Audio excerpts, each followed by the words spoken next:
There we go. I'm very proud for remembering that. Okay, moving us right along. Yes, thank you for that reminder, Kristen. Not a great partner at this point, but thank you. So with that said, let's get started. What we wanted to do is really just ground everyone on why education is a human right, and not just nationally, but on an international scale. So moving on to the next slide for those of you who are history buffs, if you're familiar with that picture there, that's actually a picture of Eleanor Roosevelt. She's holding up a historic document, which is referred to as the Universal Declaration of Human Rights document.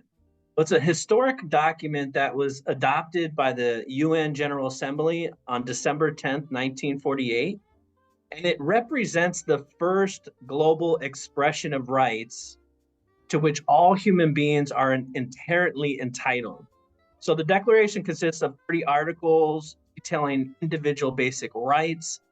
For the purposes of this presentation, we're going to focus on the education aspect of it. But it's important to note that it consists of 30 articles that outline a set of fundamental human rights and freedoms. And if we can move on to the next slide, we'll dive a little bit deeper and talk about specifically Article 26, which is really focused on education as a human right. Again, these are adopted and agreed upon not only in the US, but at a state and federal level, but globally in terms of global human rights. I wanted to, read out loud two of the main takeaways from this article that refer directly education. The first one is that it states everyone has a right to education. And then the second point is education should emphasize fundamental freedoms. So knowing that these are written into fundamental rights, without question, we know that education and access to education are of the utmost importance. Going on to the next slide, I'll hand it over to you, Kristen. Thank you. Yeah, so like AJ said, all of these being fundamental human rights and zooming in specifically to education, we know that we've come a long way, specifically in the United States, in education and access to education. However, we know that we still also have a long way to go. The need to continue to increase access to equitable education remains a prevailing issue today. And we're going to take a look into some statistics. The first one, according to Article 26 of HRDA, the acronym gets me every time, higher education shall be equally accessible to all on the basis of merit. However, as you can see from this current statistic on our screen, there are 16 million kids in the United States living below the poverty line, and 50% of them fail to graduate from high school. Every year, 1.2 million students drop out of high school in the United States alone. That's a student every 26 seconds or 7,000 students a day. That's all from the US Department of Education. And then from this one, you can see here, students growing up in low-income communities fail to graduate at 5 times the rate of their middle-income peers and 6 times the rate of higher-income peers. These disparities across lines of socioeconomic class are a direct result of systemic inequities that affect our education system and our larger systems in the United States as well. All of these, I know, are things that bring us to the table. We're all passionate about this. You may be thinking, what can I do to get involved? So I'm actually going to pass it over to AJ to talk a little bit more about City Teaching Alliance and what we do about these issues. Thank you, Christian. And to your point, those are some pretty powerful statistics there. But I think that's a great segue that really emphasized the importance of what we're doing here at City Teaching Alliance, which fundamentally is we're dedicated to providing students in urban communities with highly effective educators. And so how do we do that? We do that by equipping and supporting you as a potential student in the first years of teaching, knowing that our students need more than just a warm body in the classroom. They need educators that are supported and set up for success, and also are passionate about creating change for their students and their communities. And let's talk a little bit about community. So if you don't already know, we currently offer the program in 4 communities, starting with Baltimore, expanding out to Dallas, Philadelphia, Philadelphia, and Washington, D.C. And how we do this is we actually place you to teach in one of these four communities.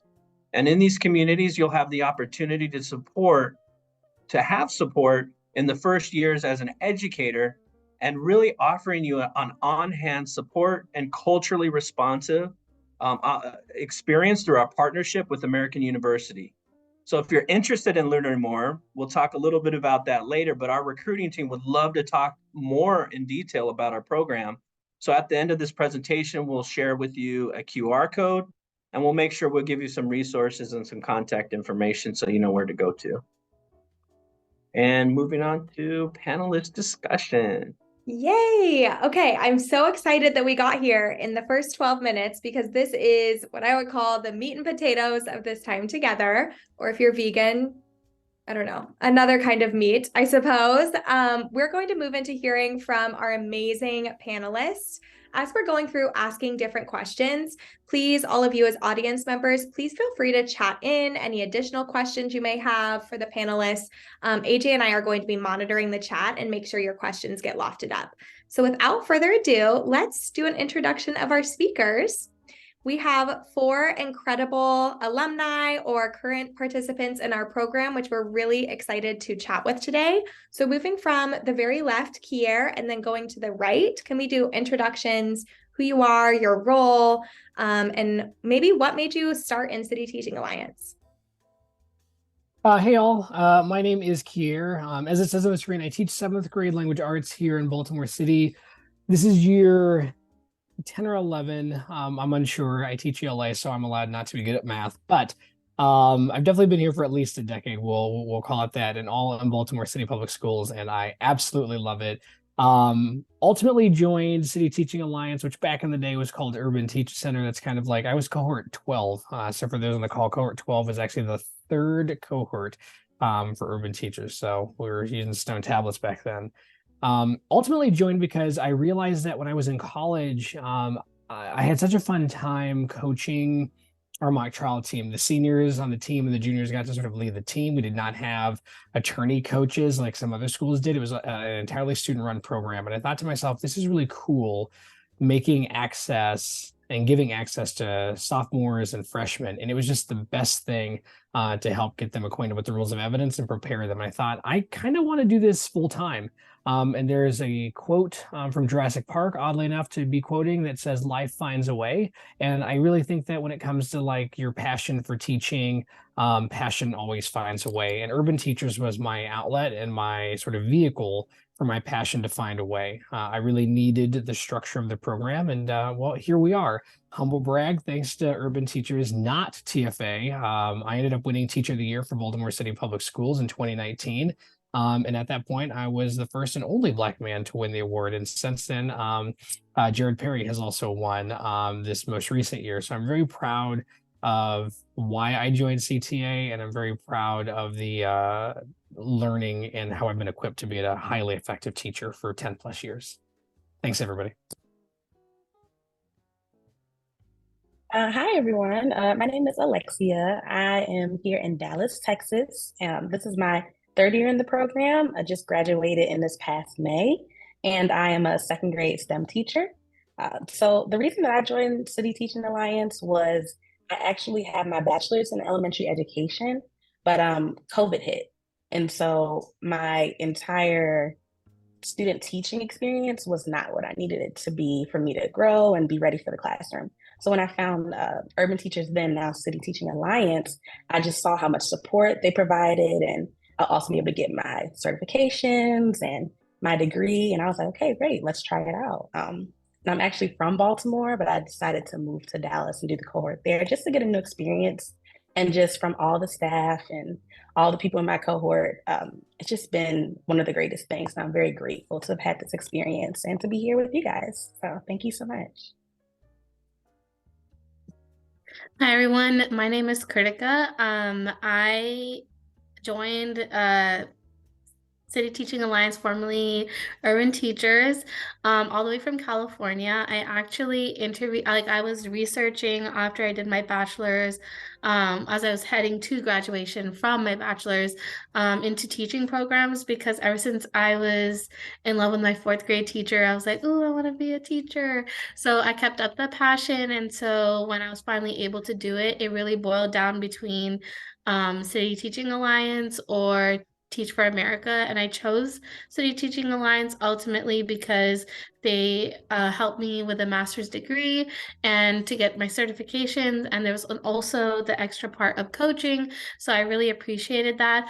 I currently teach kindergarten. I thought second grade was my sweet spot, but I actually truly love my little kids and my littles. So I enjoy teaching kindergarten. And this is my third year in the program, and I just graduated as well from Johns Hopkins.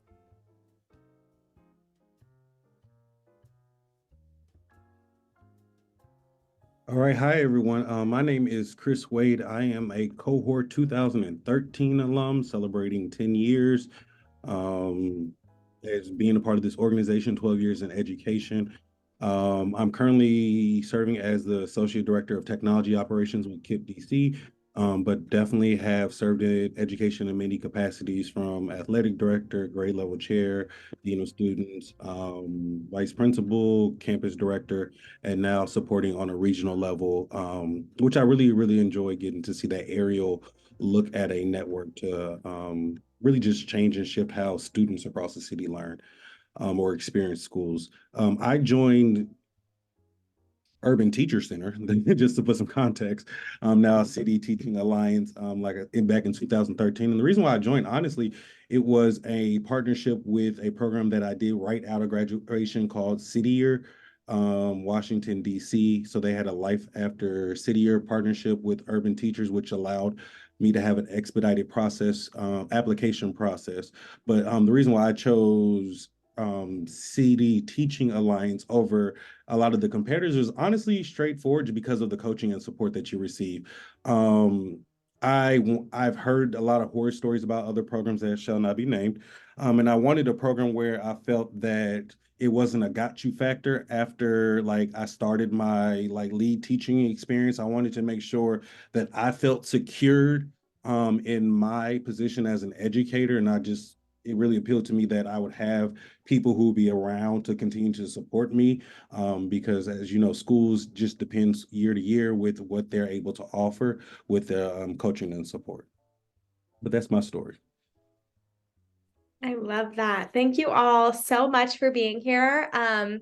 I could dig into each one of your stories more. We could spend the rest of the time just doing that, but perhaps another time. Let's jump into some of the questions. This first one, let's ask Chris and Kier. Can you share a personal or professional experience that shaped your perspective on education as a fundamental human right?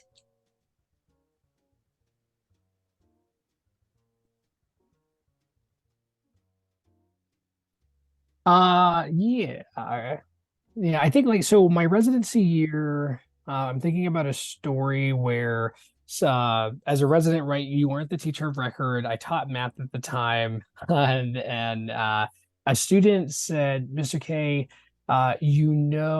Black people don't do math. And it really struck me how honest the student was in saying that, how much they really believed that. So thinking about fundamental human rights, rights that everyone has, I'm also thinking about systemic or structural, well, really just racist mindsets, right, that kids are allowed to believe. So partnering with organizations or being part of a program that believes in anti-racist practices, that believes in DEI and CRT, not as bad WTF words, is like that stuff is really important to me. So again, I always kind of ground myself in that story of like a fifth grader essentially saying, that Black people don't do math. And whether or not it relates in part or full to fundamental human rights, I think it really relates to our role as educators to make sure that it's a moral imperative to do our best, to be our best every day for kids, and that they have a right to a great teacher every time, not just let's pray that they get it, 1 year because they had us, and then, well, up to the wind, the next year. No, kids deserve a great teacher every single year that they show up to school. And for a pretty affluent country that's been able to do some good and bad over the years, we owe it to our citizenry to time and time again do it. So I think that committing to a program like CTA means you really want to change lives, and not because it's some like, oh, I'm going to be a better person, but because it matters to that one kid that you're going to make a difference for, and then hopefully the class of 30, and then over the years hundreds, and then it becomes thousands at this point. So for me, it's that one comment by that student. It will always stick with me. So powerful. Thank you. Thank you for sharing. So the next question is for Alexa and Kritika.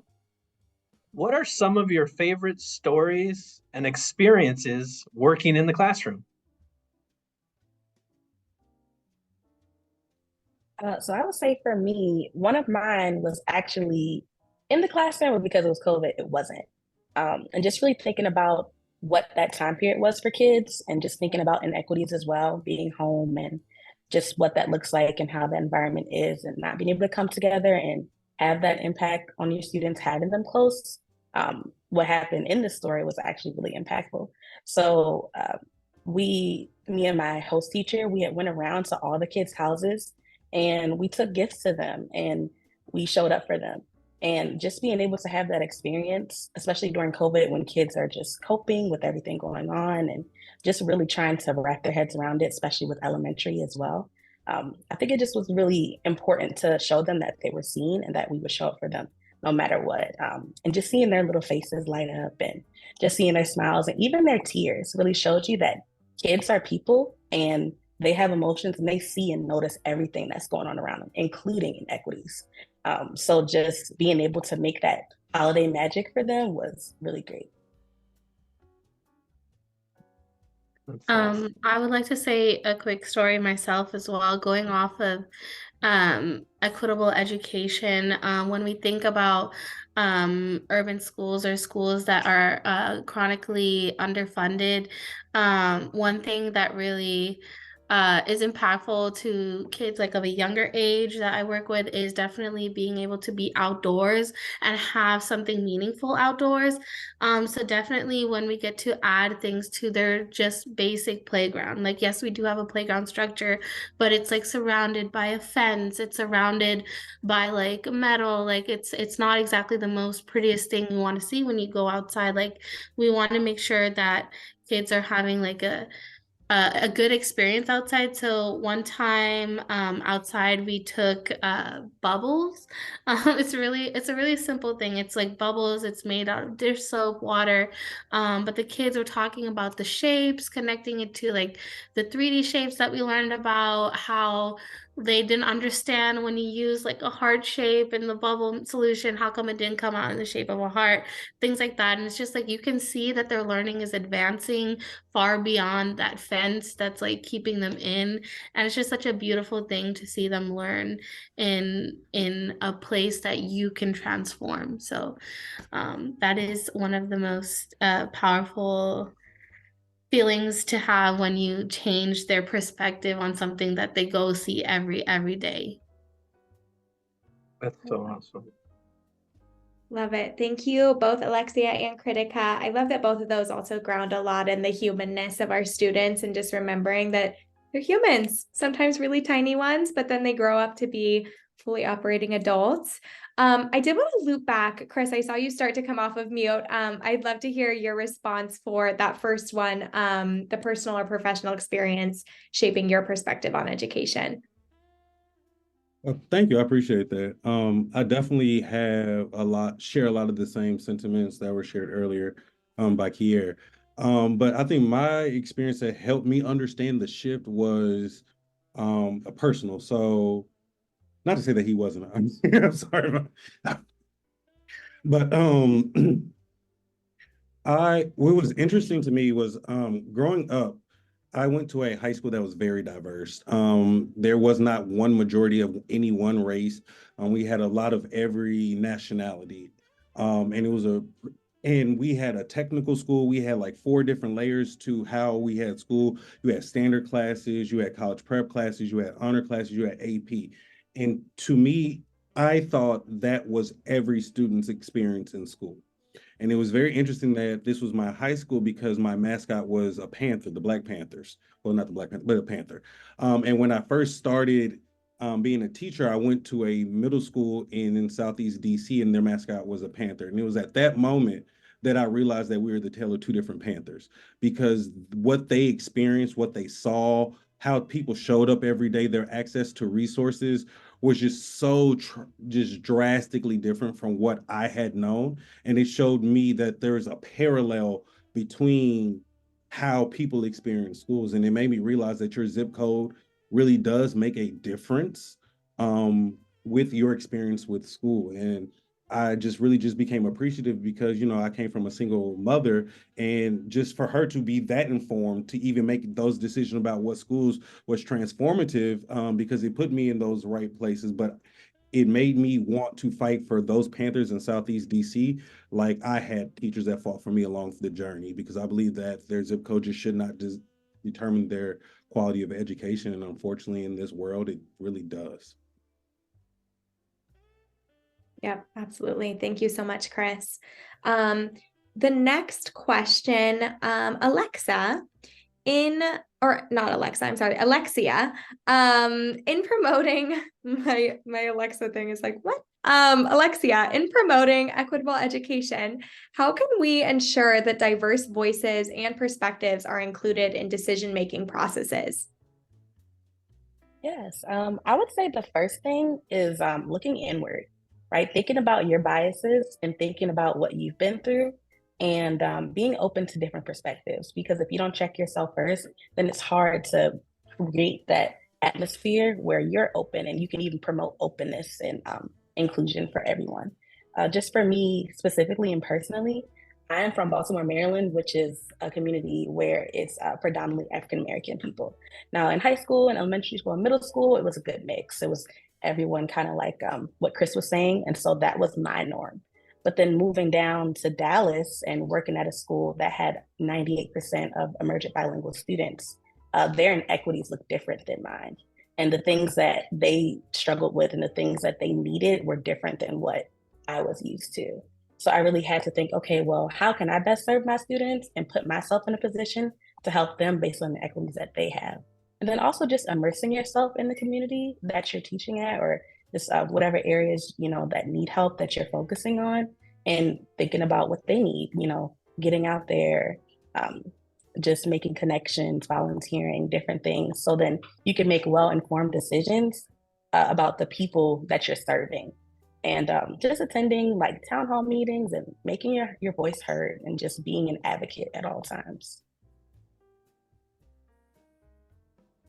Thank you. Thank you. Awesome. So for our next question, I'll ask Kier if you can answer this question, and if anyone wants to contribute also. What policy changes or improvements at the local, state, or federal levels do you believe are essential for advancing educational equity?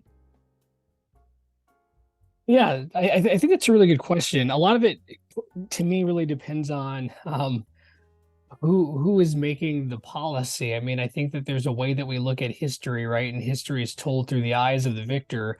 And the less PC phrase is that, well, no pun intended, historically, that's been the white man. So the sort of parallel to make here is that you have to ask yourself who, in fact, are the policymakers. If the policymakers aren't representative of the very people of the community, and what the community wants, then those inputs are lacking, and then there's naturally going to be some incongruencies. So I think part of it is tackling who are the policymakers and the stakeholders.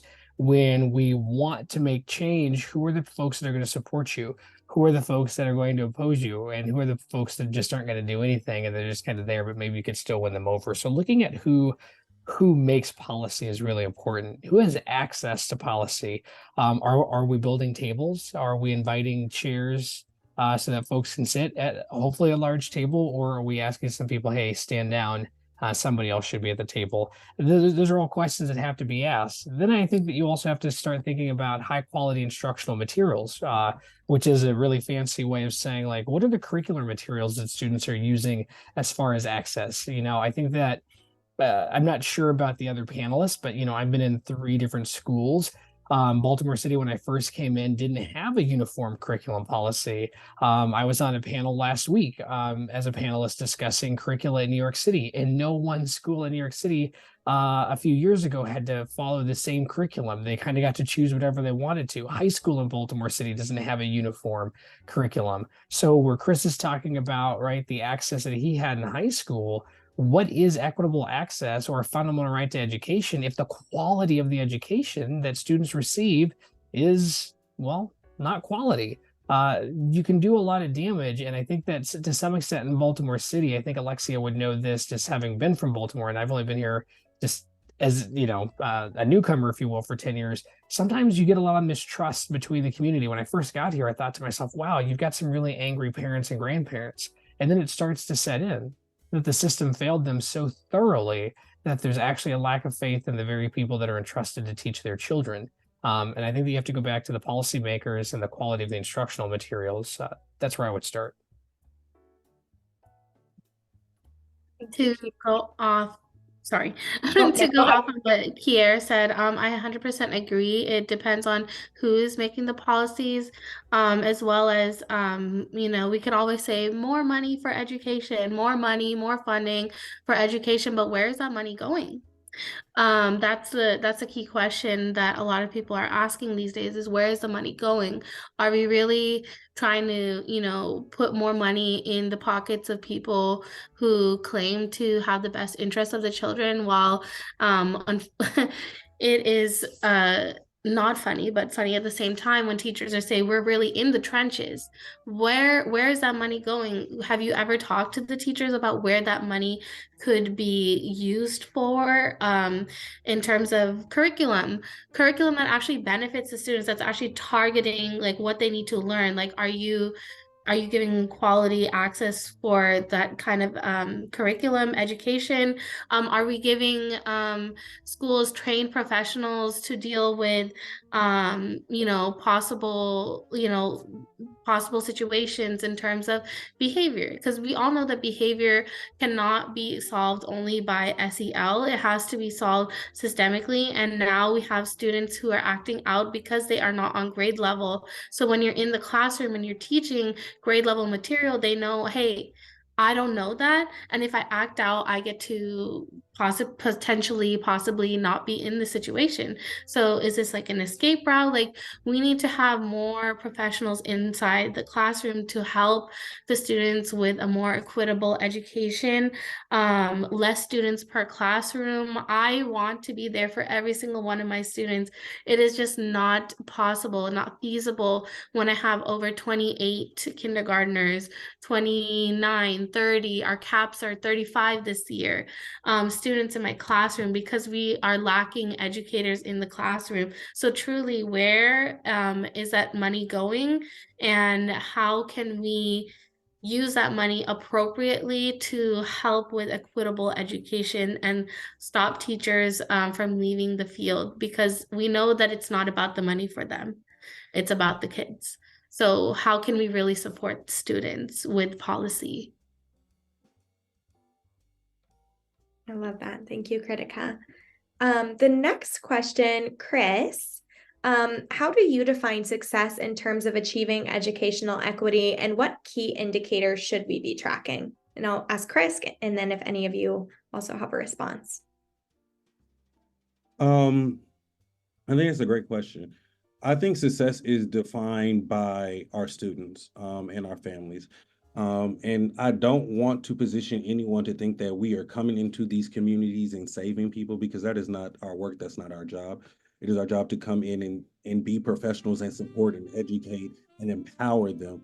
But I think your impact is felt when you see those rewards. And I think when you start seeing those classes of kids come back year after year who say, like, I appreciated you. I appreciated that push. Thank you. And they tell you these stories that are the motivation. I've been fortunate enough to be in this field a lot long enough that it's just you see it at the most unexpected moment, and it's that reward that keeps you moving forward because you see your work in kids that you don't always necessarily think you will. And I think there's a quote that all educators believe in: "You plant the seeds of a tree that you'll never get to enjoy the shade," and that's truly is what it is. What it is, you have to have a genuine love for crafting and shaping this next generation, and that success is built in there through their experiences when they apply and they get into those schools, when they hit those tier goals that are their goals, not necessarily just the school goals, but when they hit their personal goals of becoming stronger readers, becoming stronger writers, becoming stronger mathematicians, because we live in a world where they say things, Black people aren't good at math, or because I speak to, or I wasn't born in this country because, and I'm not going to go as far, right? These limitations, when they break free of those,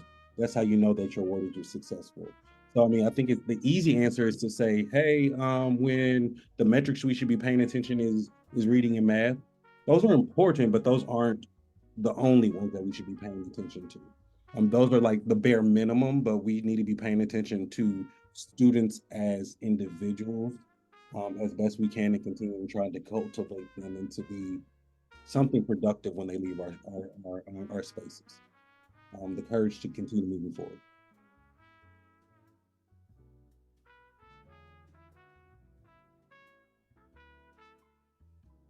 Any other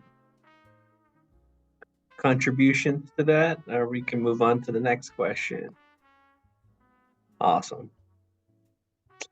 So for this, we'll start out with Pierre, and again, feel free to chime in.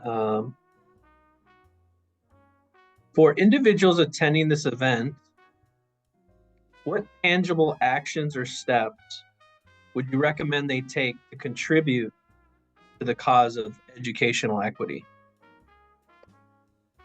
Yeah, and another really good question. And I think that, folks who are on the call, a big one that we always talk about, at least at, professional development at my school, is really just starting inward, right? What are your beliefs about kids? So one of the curricula, the main curriculum that we use for literacy in Baltimore is Wit and Wisdom, and their motto is that every child is capable of greatness. And I'm a trained facilitator for them, and they really believe that at their core, that every child is capable of greatness, or rigorous, standards-based knowledge building curriculum. So I say that to say, what are your beliefs about children and what they can do? Have you explored your biases, your prejudices, your judgments and misconceptions? What is it that you believe in when it comes to anti-racist teaching or cultural relevant pedagogy and teaching practices? Do you cringe when we hear DEI, diversity, equity, and inclusion? The fact that this is really more on a sliding scale, because I think that we're always getting better, we're always learning more, is really important. So joining an org and joining groups and taking small actions, I think are, yes, great. However, but what are you doing to examine and interrogate and inspect yourself with the level of introspection that's necessary to do this work day in and day out? Because not only is this hard work, it's heart work.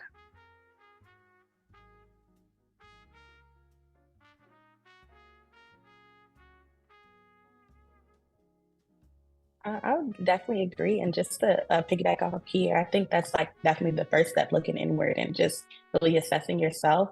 And then the second step would be just becoming an advocate, just knowing your students and knowing what they need, and then applying everything that you've learned and their needs, and just showing up for your students, continuing to think about, okay, what do they need and what is keeping them from reaching the amount of success or the things that they need to achieve.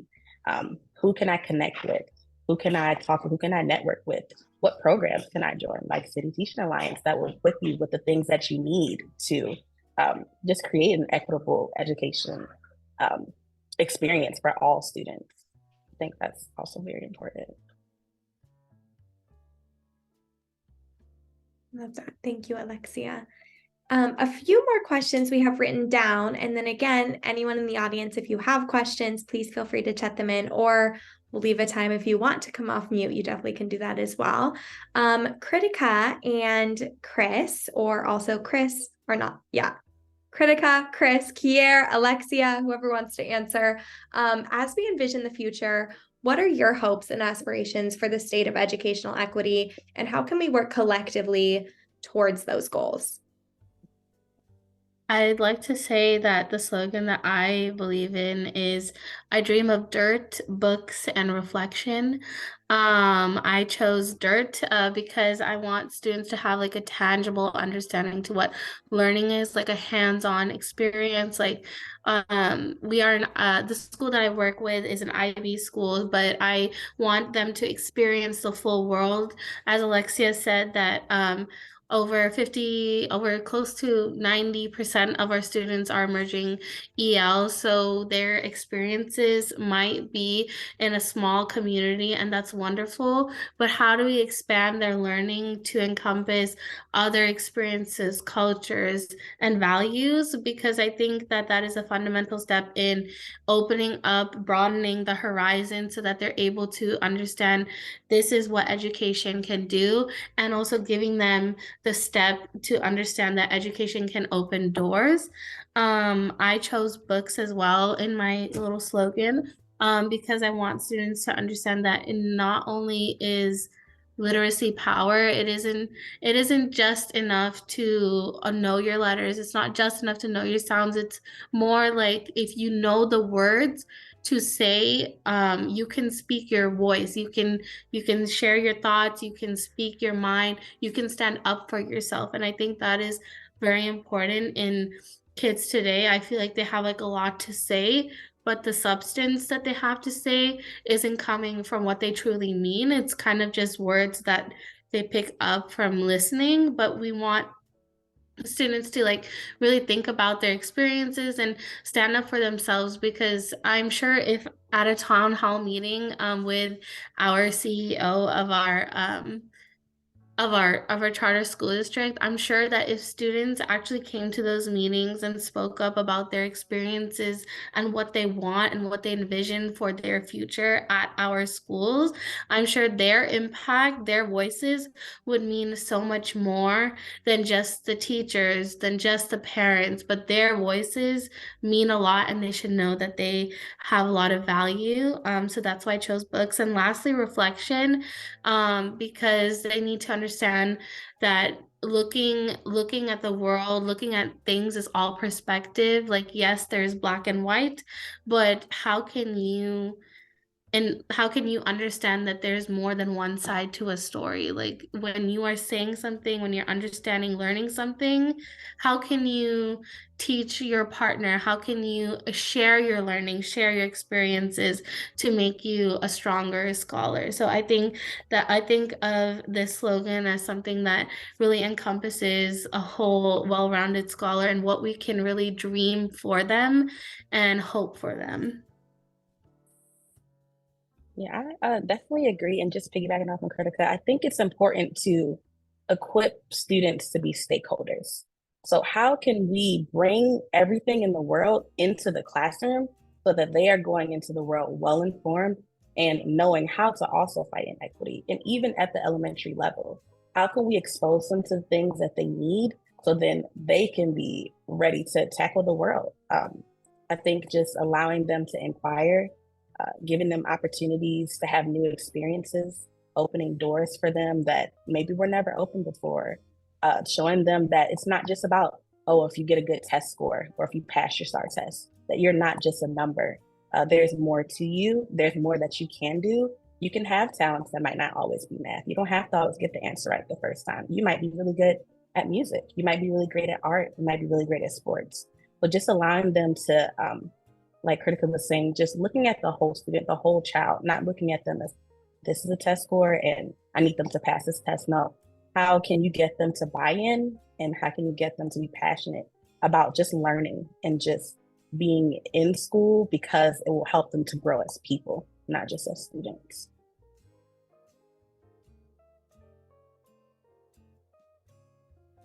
Um, For me, I think that we need to realize the individuality of students, and we need to realize the individuality of schools. I think equality does not mean equity, and I think that is very important. I think the schools that are not doing well, instead of punishing them for not doing well, we need to invest in them greatly so that they have the resources to invest in the education to make those shifts. Um, that is what's going to be the game changer in education.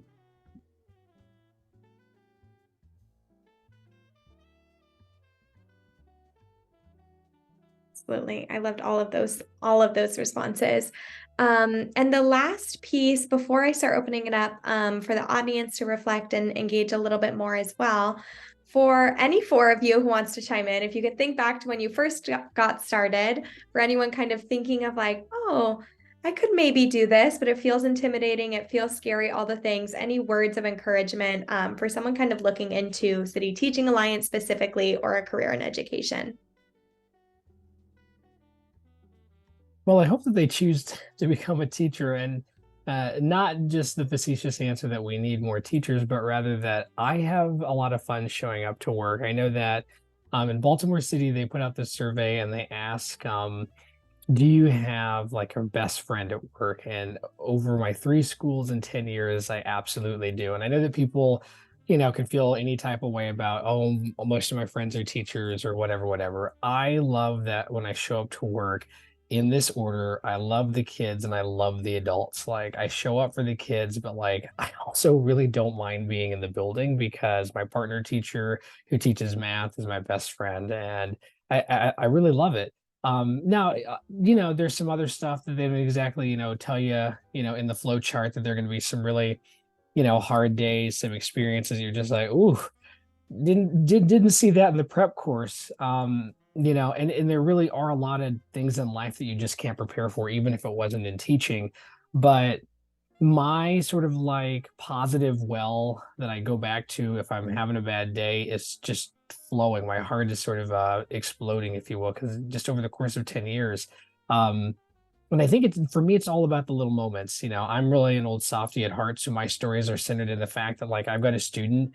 I'm pretty sure I think she's 21, 22. She wrote a book. She asked me to write the foreword and then go to her book launch. Like the fact that I've been around long enough and that they still tolerate me enough to, write a book and then she's doing some really cool stuff is absolutely amazing. I've got kids who are in college right now, and I just think it's really cool to be part of a community that sees you as value add, but also that you are continually learning about yourself in the best ways possible. There's a million reasons not to do something, and you really just need one to take a chance on something. And there's also a really good Jim Carrey quote before I mute myself about just like choosing love or fear. There are a lot of things that we can do in life, and fear controls enough of them. Might as well take a chance in doing the thing that you love, because even if you don't, fear is what you're going to be left with anyway. And teaching is just really powerful and it's really magical. I show up to work every day and I have a lot of fun doing it. And I hope you consider doing the same.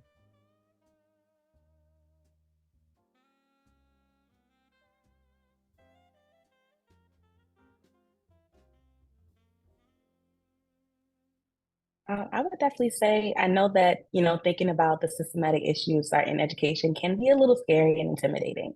But just remember that you're one person and your classroom is your classroom. I think the best advice any teachers ever gave me is to close your door and do your thing. And so when you go into your classroom, you can create the community that you want to create. You can instill the values in your students that you want to. You can create an experience for them that they need and that they want, that is going to be impactful. And that's why to this day, I'll never forget my 4th grade teacher because of the impact that he had on me. So even at the elementary level, you'll really think, oh my gosh, they're so young, they probably won't remember me. But just knowing how my teacher impacted me when I was so young, that's what showed me that what we do really matters.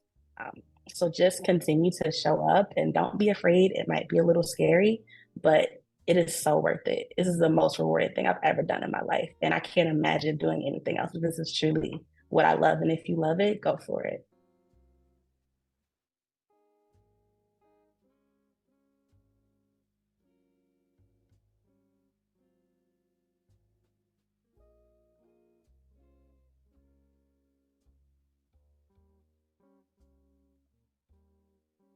Okay, that teacher wait time, I'm trying to exercise it as long as possible. Any last lingering thoughts from any of our panelists before we start closing out?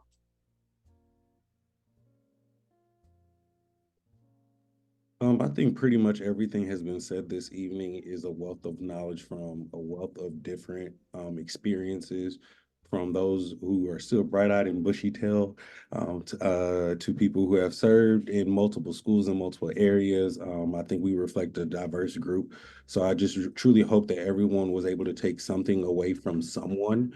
And I'm sure just the way educators are, we are definitely open and available to continue conversations if that is something that is on your heart. So I just encourage you to be the change you wish to see in the world. I know it is a cliche, but it is so needed in this world. And I think you can turn on the news at any city and see that it is definitely needed. So if this is your calling, welcome, welcome, welcome. Please, we need some definitely more soldiers. Yes, thank you, Chris. And thank you so much to all four of you, Alexia, Chris, Kier, and Kritika. Thank you so much for taking your time and being so inspiring. You really just cannot script, you cannot fake the kind of passion that you all have, which really came through. So thank you all so much for taking the time to spend that with us. The last piece before I move us on, just want to take a moment. We heard from a lot of different voices, or a few different voices tonight. Any key takeaways from the audience, or also just take a moment, reflect with yourself.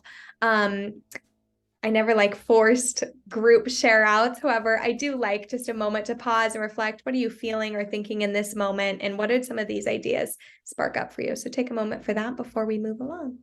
And if you would like to share off mute, you are definitely welcome to.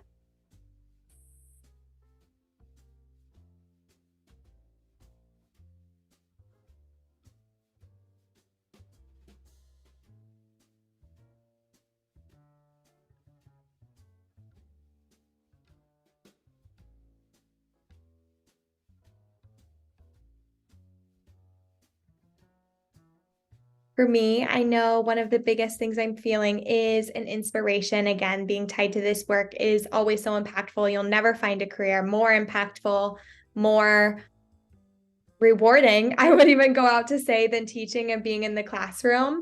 So if you are feeling particularly inspired or want to hear a little bit more about City Teaching Alliance, the work that we do, if you want to continue the conversation, we have an entire team of recruiters, one of whom is AJ, who would love to chat more with you.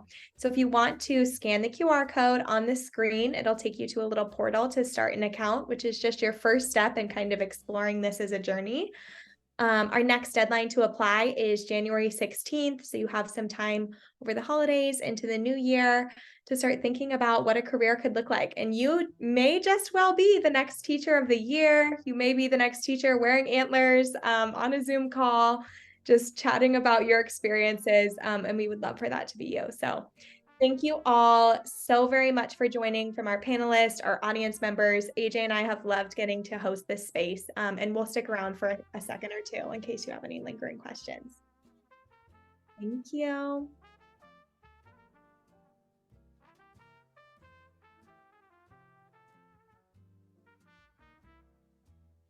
AJ, now do you hear the music or still no? I Is think it I playing? hear it now. Okay, good. Yes, yes. My soft elevator music. Thank you all.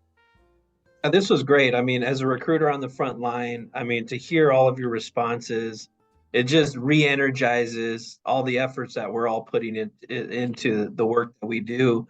I mean, it's evident the dedication, the passion, not just with your students, but your communities. It's definitely inspiring. So I just want to thank all of you for taking the time out of your day to really share this time with us. So thank you.